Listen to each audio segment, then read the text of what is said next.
Yan, at magluluto ako ngayon ng steak, fish steak.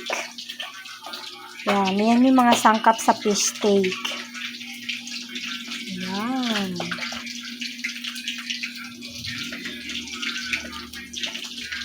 Tingnan natin kung anong lasa ng fish steak today. For the first time kong gagawin yan. Pwedeng